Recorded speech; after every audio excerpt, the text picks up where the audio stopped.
First unit ఇది కూడా తెలంగాణ అస్తిత్వ అన్వేషణ లాగానే ఉంటుంది. అస్తిత్వ అన్వేషణ. అయితే అస్తిత్వ అన్వేషణ ఇక్కడ మనకు ఈ 1991 నుంచి టీఆర్ఎస్ పార్టీ 2001లో ఏర్పడుతుంది. ఆ 2001 వరకు స్టోరీ ఉంటుంది. సో 1991 నుంచి 2001 టీఆర్ఎస్ ఏర్పాటు వరకు మధ్య ఉన్నటువంటి స్టోరీ ఈ యొక్క సెక్షన్ 3లో ఫస్ట్ యూనిట్ అని చెప్పేసి అంటాం. సో ఇక్కడ మనకు ఈ మనోహర్ రెడ్డి కార్యకలాపాల తర్వాత తెలంగాణ లెజిస్లేటివ్ ఫోరం అని చెప్పేసి అన్నాం. కానీ 1992లో కె జానారెడ్డికి మంత్రి పదవి అనేది ఇవ్వబడుతుంది. ఆ తర్వాత లెజిస్లేటివ్ ఫోరం అనేది రద్దు అయిపోయింది అని చెప్పేసి అంటారు. ఓకే, 1996 నుంచి మరలా తెలంగాణ భావన అనేది బాగా ప్రజల్లోకి వెళ్ళిందని చెప్పి అనవచ్చు. ఎందుకంటే 1996 ఆగస్టు 15వ తేదీన ఈ యొక్క స్వాతంత్ర దినోత్సవ సందర్భంగా మన ప్రధానమంత్రి హెచ్డి దేవేగౌడ ఆయన ఒక ప్రకటన చేస్తాడు. చిన్న రాష్ట్రాల ఏర్పాటుకి కేంద్ర ప్రభుత్వం సిద్ధంగా ఉంది అని చెప్పేసి అంటాడు. అంటే చిన్న రాష్ట్రాల ఏర్పాటు సిద్ధంగా ఉంది అంటే ఇప్పుడు తెలంగాణ ఏర్పాటు కూడా అవకాశం ఉంది అని చెప్పేసి ఇప్పుడు మన తెలంగాణ వాదులు అనేక మంది మేధావులు ఇప్పుడు ఏం చేస్తారు, 1996 నుంచి ఈ తెలంగాణ భావనను ప్రజల్లోకి తీసుకువెళ్ళడానికి చాలా పెద్ద ఎత్తున ప్రయత్నం చేశారు అని చెప్పేసి అంటారు. సో అప్పుడే 1997 కూడా ఒక గోల్డెన్ ఇయర్ అని చెప్పవచ్చు తెలంగాణ భావన అనేది బాగా ప్రజల్లోకి వెళ్ళడానికి. సో 1997లో మనకు అనేక సభలు జరిగాయి. గోదావరి ఖని సభ అని చెప్పి జరిగింది. హైదరాబాదులో వివక్షతల సభ అని చెప్పేసి ఒకటి నిర్వహిస్తారు. అప్పుడే భువనగిరి సభ అని చెప్పి జరుగుతుంది. సూర్యాపేట డిక్లరేషన్ అని చెప్పి వస్తుంది. సో హైదరాబాద్లో 28 సంస్థలతో కలిసి తెలంగాణ ఐక్య వేదిక ఏర్పడుతుంది. వరంగల్ డిక్లరేషన్ అనేది వస్తుంది. ఇవన్నీ జరిగింది ఎప్పుడు అంటే 1997లో. సో దాని ముందు సంవత్సరం 96లో హెచ్డి దేవేగౌడ చిన్న రాష్ట్రాల ఏర్పాటుకి కేంద్రం సిద్ధంగా ఉంది అని చెప్పిన వెంటనే అనేక మంది మన తెలంగాణ మేధావులు ఏకమై తెలంగాణ సెంటిమెంట్ని ప్రజలకు తీసుకువెళ్ళడానికి అనేక సభలు నిర్వహించారు అని చెప్పేసి అంటారు. ఆ సభల్లో కొన్ని ప్రముఖమైనవి గోదావరి ఖని, వివక్షత సభ అని చెప్పేసి, భువనగిరి సభ, వరంగల్ డిక్లరేషన్, సూర్యాపేట డిక్లరేషన్, ఈ హైదరాబాద్లో 28 సంస్థలు తెలంగాణ ఐక్య వేదిక ఏర్పాటు జరగడం ఇవన్నీ చోటు చేసుకున్నాయని చెప్పేసి అంటారు. ఓకే, 97 తర్వాత 98లో తెలంగాణ జనసభ అని చెప్పి పుట్టుకొస్తుంది. ఆ తర్వాత 2000లో ఈ యొక్క విద్యుత్ ఛార్జీలను బాగా పెంచుతాడు చంద్రబాబు నాయుడు. దాంతో అసెంబ్లీ ముట్టడి అని చెప్పి జరుగుతూ ఉంటుంది. చలో అసెంబ్లీ కార్యక్రమం. ఆ సమయంలో ఈ చంద్రబాబు నాయుడు ప్రభుత్వం బషీర్బాగ్ వద్ద పోలీసు కాల్పులు జరిపిస్తుంది 2000 ఆగస్టులో. అప్పుడు 3 చనిపోయారని చెప్పేసి అంటాం. అప్పుడే మన కేసీఆర్ ఆయన డిప్యూటీ స్పీకర్గా ఉన్నాడు.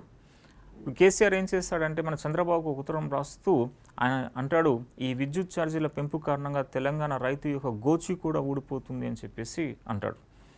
అది ఈ స్టేట్మెంట్ అప్పుడు చాలామంది తెలంగాణ వాళ్ళని ప్రభావితం చేసింది, తెలంగాణ వాదుల్ని.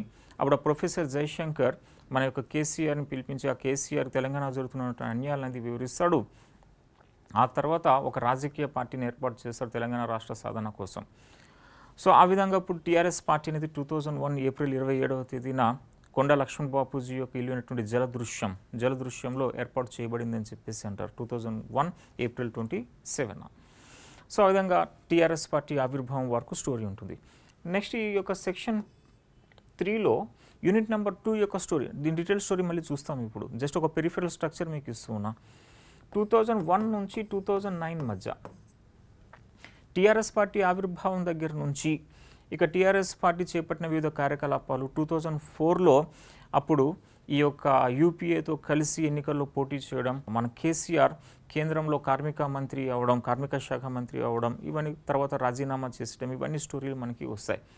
అయితే 2009లో అప్పుడు కేసీఆర్ ఈ చంద్రబాబుతో కలిసాడు, మహాకూటమిలో భాగమయ్యాడు. కానీ ఎన్నికల్లో అనుకున్న విజయం సాధించలేకపోయాడు. అలాగున్న సమయంలో సుప్రీంకోర్టు తీర్పు వస్తుంది 14F పైన. ఈ 14F చెప్తుంది హైదరాబాద్ అనేది ఫ్రీ జోన్ అని చెప్పి. తక్షణమే కేసీఆర్ 2009 నవంబర్ 29వ తేదీన ఆయన ఆమరణ నిరాహార దీక్ష చేస్తాడు. సో దానికంటే ముందు ఆయన ఫేమస్ నినాదం ఇస్తాడు, తెలంగాణ వచ్చుడో కేసీఆర్ సచుడో అని చెప్పేసి. సో తెలంగాణ జైత్రయాత్ర లేకపోతే కేసీఆర్ శవయాత్ర అని చెప్పి నినాదాలతో మన కేసీఆర్ అప్పుడు ప్రత్యేక తెలంగాణ కోసం ఆమరణ నిరాహార దీక్షకు బయలుదేరుతాడు. అది సిద్దిపేట రంగధాంపల్లిలో చేపట్టాల్సి ఉంటుంది. కానీ మధ్యలో ఆలుగునూరులో అతన్ని అరెస్టు చేసి తీసుకువెళ్ళిపోతారు.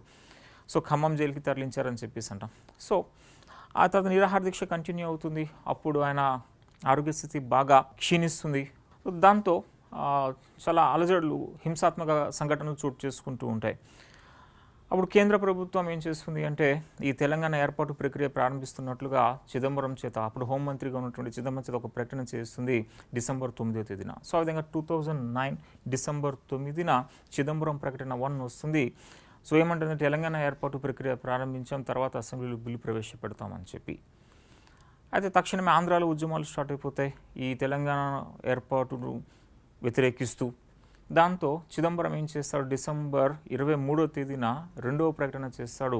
ఆయన అంటాడు, ఫస్ట్ అసెంబ్లీలో బిల్లు ప్రవేశపెడతాం, ఆ తర్వాత తెలంగాణ ప్రక్రియ ప్రారంభిస్తాము అని చెప్పి. అయితే సంఖ్యాబలం ఆంధ్రులది రాయలసీమ వారిది కలిపినప్పుడు తెలంగాణ కంటే ఎక్కువ ఉంటుంది కాబట్టి ఆ బిల్లు అసెంబ్లీలోనే వీగిపోతుంది, ఆ ప్రక్రియ ముందుకెళ్ళదు. సో ఆ విధంగా డిసెంబర్ 23 చిదంబరం ప్రకటన తర్వాత నెక్స్ట్ ఏం చేస్తారు అంటే, సో తెలంగాణలో ఉన్న వివిధ రాజకీయ పార్టీలు, వివిధ సంస్థలు ఇప్పుడు ఏకమయ్యి ప్రొఫెసర్ కోదండరాం నాయకత్వంలో పొలిటికల్ జేఏసీ ఏర్పడుతుంది, రాజకీయ జేఏసీ. అది 2009 డిసెంబర్ 24వ తేదీన జరిగిందని చెప్పేసి అంటాం. సో ఆ విధంగా 2001 ఏప్రిల్ 27 టీఆర్ఎస్ పార్టీ ఏర్పాటు దగ్గర నుంచి 2009 డిసెంబర్ 24 రాజకీయ జేఏసీ ఏర్పాటు వరకు ఉన్నటువంటి మధ్యలో మొత్తం స్టోరీకి డీటెయిల్గా మనం చూస్తాం. అయితే దీని కంటిన్యూయేషన్ యూనిట్ నెంబర్ 5లో మనకి కనిపిస్తుంది. 2009 నుంచి 2014 మధ్య ఈ యొక్క చివరిగా రాష్ట్ర ఆవిర్భావ దశకు సంబంధించి మనకు కనిపిస్తుంది 2009 to 2014 అని చెప్పేసి.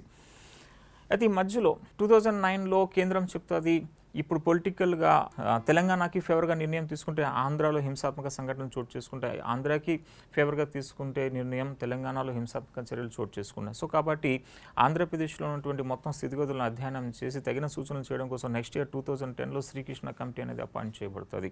ఇప్పుడు ఈ శ్రీకృష్ణ కమిటీ 2010 ఫిబ్రవరి నుంచి డిసెంబర్ వరకు వివిధ ప్రాంతాల్లో తిరిగి రిపోర్ట్ సబ్మిట్ అనేది చేస్తూ ఉంది. అది నెక్స్ట్ 2011 జనవరిలో బహిర్గతం అవుతుంది.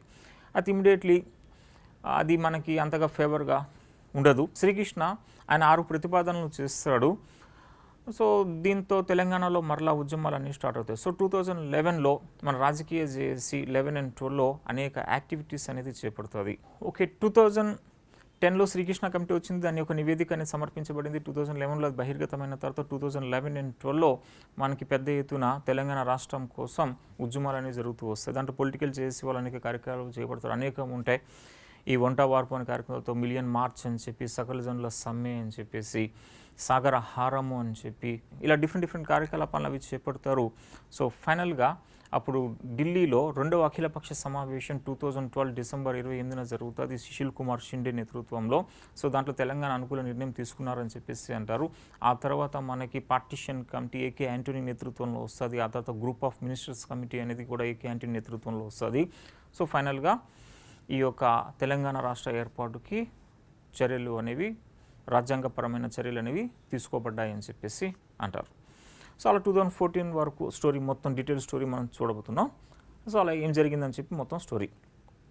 అయితే యూనిట్ 3, యూనిట్ 4లో ప్రత్యేకంగా ఏమవుతుందంటే, ఈ యూనిట్ 3లో వివిధ రాజకీయ పార్టీలు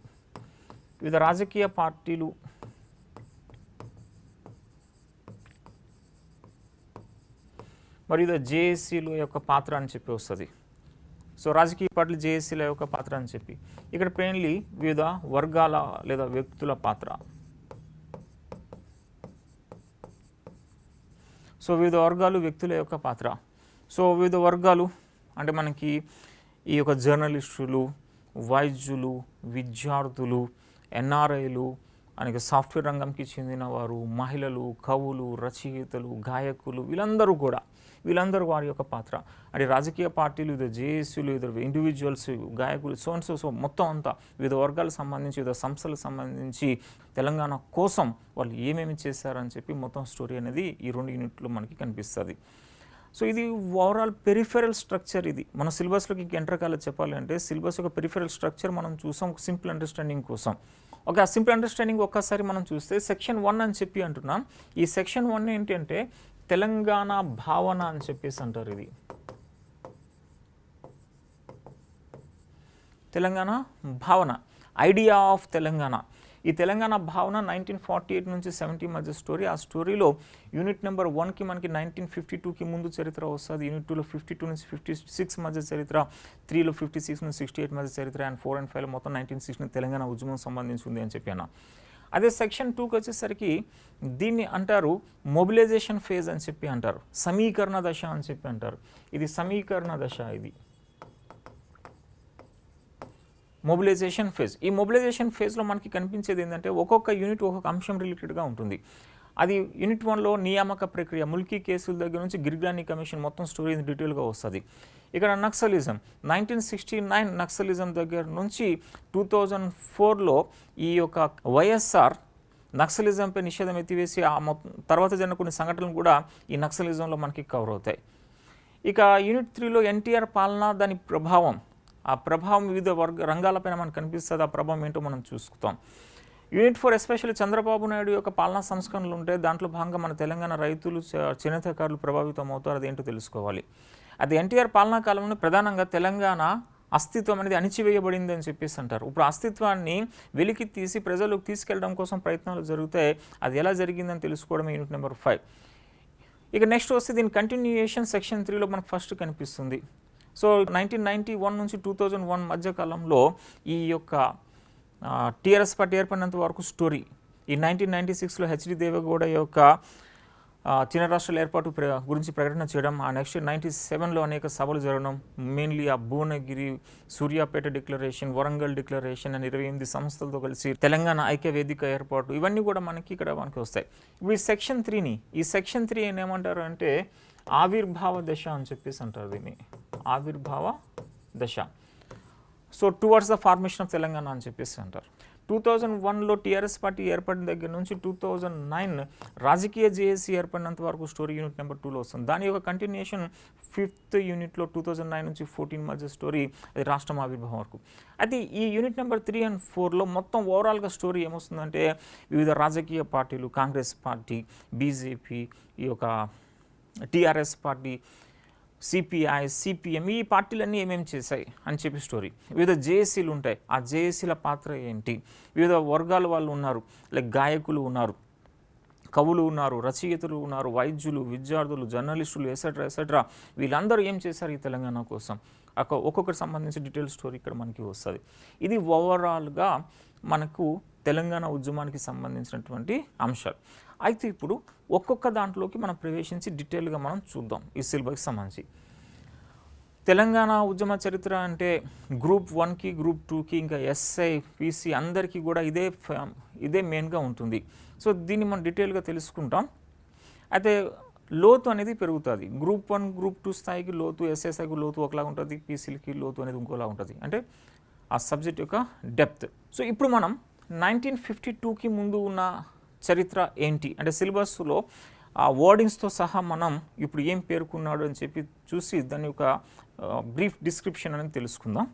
ఓకే, ఇప్పటి వరకు మనం చూసింది తెలంగాణ ఉద్యమ చరిత్ర యొక్క peripheral structure, section 1, section 2, section 3. Okay, ఇప్పుడు మనం డీటెయిల్డ్ స్టోరీలోకి, డీటెయిల్డ్ సిలబస్ అనాలిసిస్లోకి వెళ్తున్నాం. డీటెయిల్డ్ సిలబస్ అనాలిసిస్లోకి ఇప్పుడు వాళ్ళు చూసింది ఓన్లీ పెరిఫెరల్ స్ట్రక్చర్, ఇప్పుడు చూసబోతుంది ఈ డీటెయిల్డ్గా సిలబస్ అనాలిసిస్.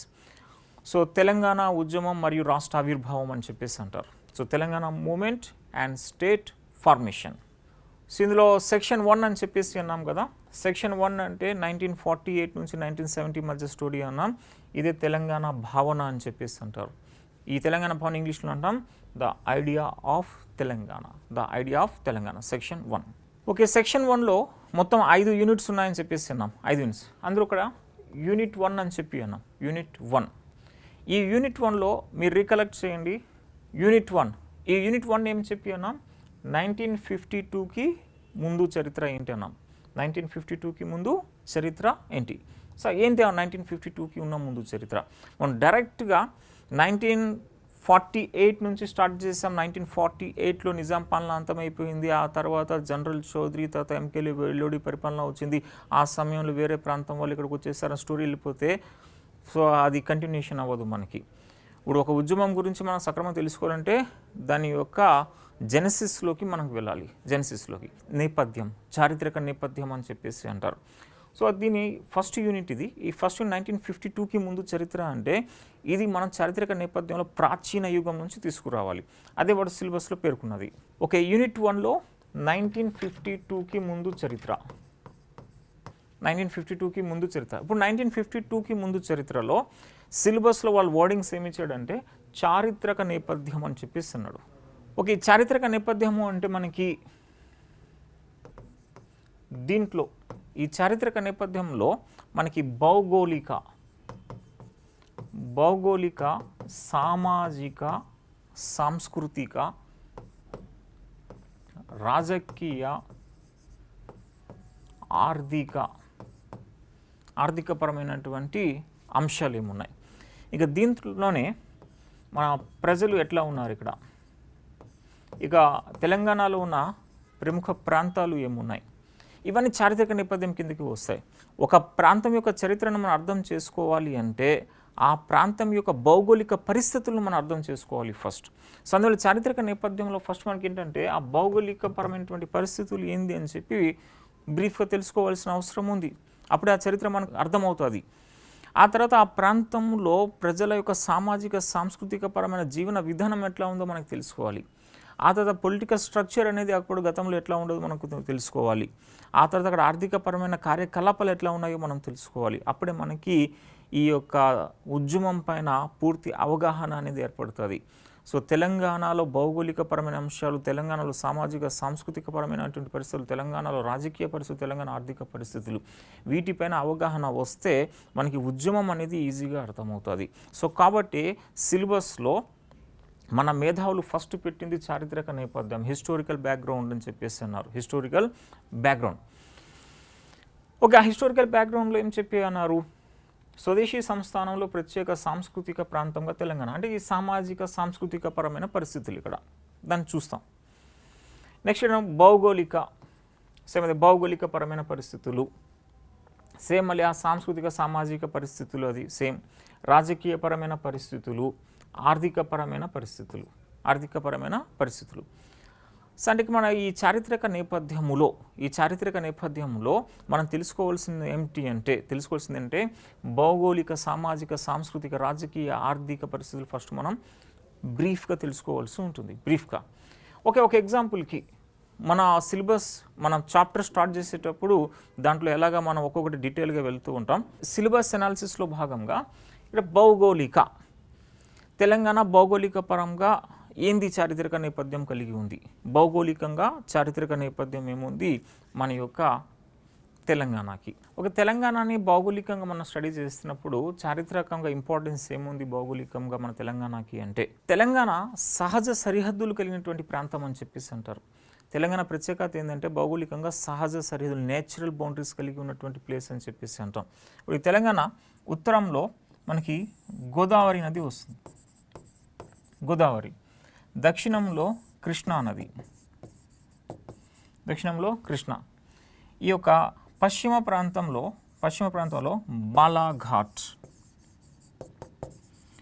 బాలాఘాట్ పర్వతాల శ్రేణి అని చెప్పేసి ఉంది. ఇక్కడ తూర్పులో కందీకల్ గుట్టలు అని చెప్పేసి ఉన్నాయి, కందికల్ గుట్టలు. ఈ మధ్యలో ఉన్నదే మన తెలంగాణ, ఈ మధ్యలో ఉన్నటువంటి ప్లేసే తెలంగాణ. అంటే సహజ సరిహద్దులు కలిగినటువంటి ప్లేస్ మన యొక్క తెలంగాణ. నేచురల్ బౌండరీస్ ఉన్నాయి. ఉత్తరంలో గోదావరి నది, దక్షిణంలో కృష్ణా నది, పశ్చిమంలో బాలాఘాట్ రేంజ్ అని చెప్పేసి, తూర్పులో కందిగల్ గుట్టలు అని చెప్పేసి ఉన్నాయి. ఈ గోదావరికి ఎగువలో మనకి దండకారణ్యం అని చెప్పేసి ఉంది, దండకారణ్యం కొండలు ఉన్నాయి మనకి. కృష్ణా నదికి దక్షిణంలో నల్లమల అని చెప్పేసి ఉన్నాయి, నల్లమలై. సో ఉత్తరములో గోదావరి, దానిపైన దండకారణ్యం ఉంది, దక్షిణంలో కృష్ణా నది, దాని కింద నల్లమల అని చెప్పేసి ఉంది, పశ్చిమ భాగంలో బాలాఘాట్ పర్వత శ్రేణులు ఉన్నాయి, ఇక తూర్పులో కందికల్ గుట్టలు అని చెప్పేసి ఉన్నాయి. ఈ విధంగా ఈ తెలంగాణ ప్రాంతం అనేది సహజ సరిహద్దులు కలిగినటువంటి ప్లేస్ అని చెప్పేసి అంటారు. అయితే అప్పట్లో రాజులు పరిపాలన చేసేటప్పుడు తమ రాజధాని అత్యంత సురక్షితంగా ఉండాలి అని చెప్పేసి అనుకుంటారు. అయితే ఆ సురక్షిత ప్రాంతం ఏది అంటే ఎత్తైన ప్రాంతం ప్లస్ సహజ సరిహద్దులు కలిగినటువంటి ప్రాంతం అని చెప్పేసి అంటారు. అది పూర్తిగా మన తెలంగాణకు అందుబాటులో ఉందని చెప్పేసి అంటాం. సో ఉదాహరణకి ఈ యొక్క ప్రాచీన యుగంలో పరిపాలనా పరంగా చూసినప్పుడు క్రీస్తుపూర్వం 6వ శతాబ్దం 6th century BC, క్రీస్తుపూర్వం 6వ శతాబ్దంలో మన భారతదేశంలో 16 మహాజనపదాలు ఆవిర్భవించాయని చెప్పేసి అంటాం. ఆ 16 మహాజనపదాల్లో మహారాజ్యాలు. ఒకే ఒక మహాజనపద దక్షిణ భారతదేశంలో ఉంది. మిగతా 15 మహాజనపదాలు ఉత్తర భారతదేశంలో ఉన్నాయి. అయితే దక్షిణంలో ఉన్నటువంటి ఏకైక మహాజనపద దాని పేరు అస్మక అని చెప్పేసి అంటారు.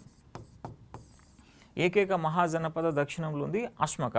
ఈ అస్మక రాజధాని ఎక్కడ ఉంది అంటే మన తెలంగాణలో ఉండేది అప్పట్లో. తెలంగాణ బోధన్, ప్రస్తుతం నిజామాబాద్ అని చెప్పేసి అంటాం. ఆ నిజామాబాద్ బోధన్, ఈ బోధన్లో ఈ యొక్క రాజధాని ఉంది బోధన్ అనేది. అది దీనికి అస్మక అంటే మొత్తం 16 మహాజనపదాలు 6వ శతాబ్దంలో ఆవిర్భవిస్తే అందులో ఒకే ఒక మహాజనపద దక్షిణ భారతదేశంలో ఉంది. దాని పేరు అస్మక. అస్మక రాజధాని ఎక్కడంటే మన తెలంగాణలో ఉంది, బోధన్ అని చెప్పేసి అంటారు. ఆ విధంగా దక్షిణ భారతదేశాన్ని ఏలినటువంటి ప్లేస్ ఏది అంటే మన తెలంగాణయే. దక్షిణ భారతదేశాన్ని శాసించింది ఫస్ట్ చారిత్రాత్మకంగా ఎవరు అంటే ఈ తెలంగాణ ప్రాంతమే శాసించింది. తెలంగాణలో ఆ బోధన్ రాజధాని ఉంది అని చెప్పేసి అంటారు. అయితే అక్కడ ఈ యొక్క అస్మక రాజ్యాన్ని పాలించినటువంటి వారిలో ఒకడు మన జైన మత స్థాపకుడైనటువంటి ఋషభనాథుడి యొక్క కుమారుడు బాహుబలి అని చెప్పేసి అంటాం. బాహుబలి పరిపాలన చేసింది ఈ తెలంగాణ నుంచే.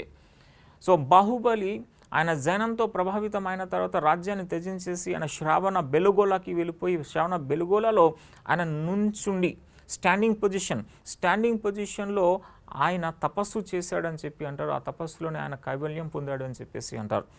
సో శ్రావణ బెలుగోలలో మీరు చూడవచ్చు బాహుబలి యొక్క విగ్రహం కనిపిస్తుంది.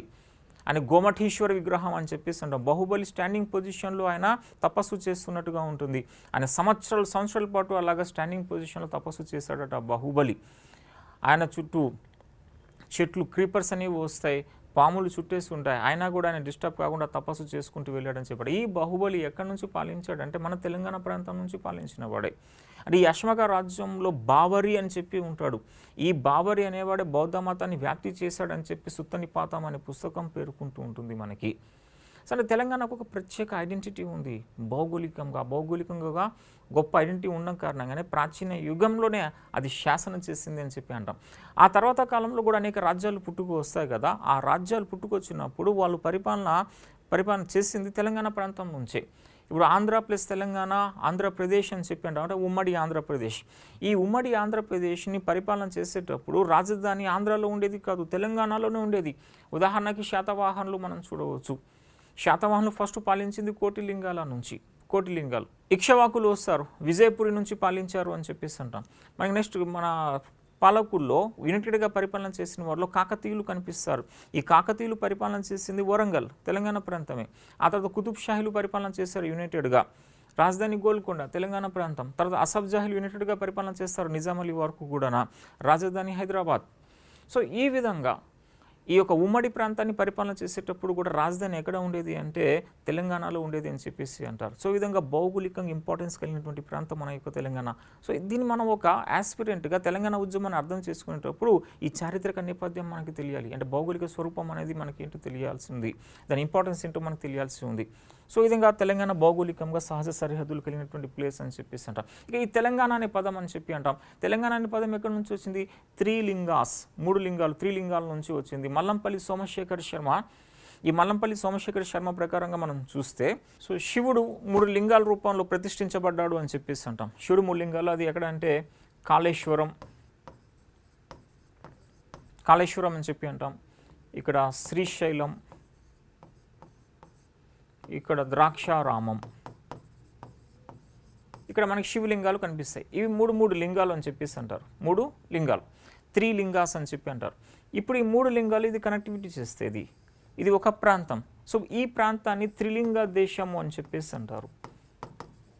త్రిలింగ దేశం అంటే ఈ 3 లింగాల మధ్యలో ఉన్నటువంటి ఈ ప్లేస్ని త్రిలింగ దేశం అని చెప్పేసి అంటారు. త్రిలింగ దేశం. ఇప్పుడు ఈ త్రిలింగ దేశమే కాలక్రమంలో తెలింగ అని చెప్పి పిలువబడింది. తెలింగ. ఇక్కడ మాట్లాడే భాషను తెలింగ భాష అని చెప్పేసి అన్నారు. అదే తర్వాత తెలుగుగా మనం పిలిచామని చెప్పి అంటారు, తెలింగ అని చెప్పి అంటాం. మనం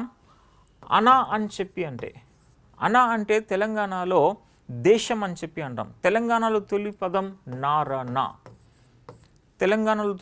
నారణ. ఈ నారణలో అనా అనేది ఇన్ఫ్యాక్ట్ తెలుగు పదం, దాని అర్థం దేశం. తెలింగ అంటే ఇది, తెలింగ ప్రాంతం ఇది, అనా అంటే దేశం. ఈ తెలింగ ప్లస్ అనా ఈ 2 కలిపితే వస్తుంది తెలంగాణ అని చెప్పేసి. సో తెలింగ ప్లస్ అన్న ఈ రెండు కలిపి వచ్చింది తెలంగాణ అని చెప్పి. ఇప్పుడు ఈ తెలంగాణ అనే పదాన్ని మొట్టమొదటిగా ఉపయోగించింది మాలిక్ మక్బూల్ అని చెప్పేసి అంటారు.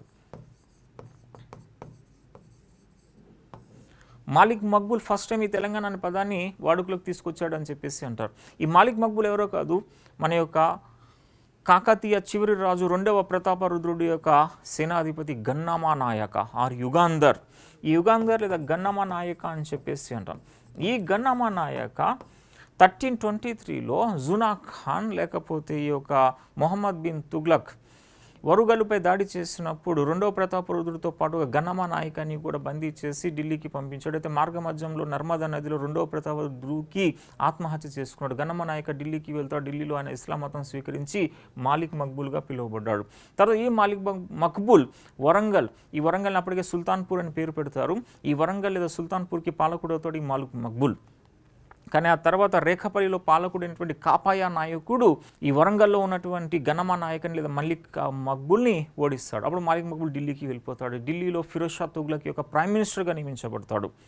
ఢిల్లీలో ఫిరోజ్ షా తుగ్లక్ యొక్క ప్రైమ్ మినిస్టర్గా పనిచేసినటువంటి మాలిక్ మక్బూల్. అప్పుడే మాలిక్ మక్బూల్ తాను తెలంగాణ వాడిని అని చెప్పి పదాన్ని ఉపయోగించాడని చెప్పి అంటారు. అదే ఈ తెలంగాణ అనేది పుట్టుకొచ్చింది త్రిలింగం నుంచి.